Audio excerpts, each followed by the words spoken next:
Number 3, keep your condensers clean. Why should we do it? Expensive repairs. And that expense can come down to a major catastrophic failure, compressors blow out, something simple like a fan motor dies, but the compressor's really hot and its life is now shortened.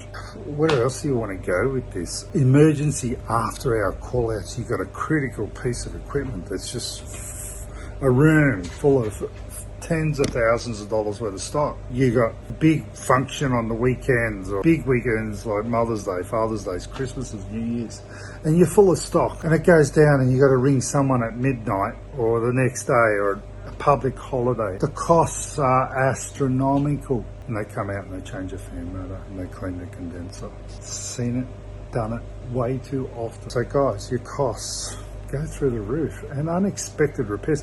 Refrigeration is going to break down. It's like driving a car. It's just, you know something's going to happen, but we all get our vehicle service. So we get your equipment service properly, keeping it clean and tidy, and try and keep it as close to pristine as possible. Some of our clients that have been using our service, our maintenance service, quite literally, we're going there, we keep things clean and whatever, and there is zero major repairs with a high cost, because the equipment just keeps buzzing away nicely. It's kept at its equilibrium, it's kept at its design. It's well installed, all the heat exchangers are kept clean, tidy, electrical equipment is all tight, no loose hot joints, anything like that. Compressors don't fail, fan motors don't fail. They will eventually, time gets the better of all of them.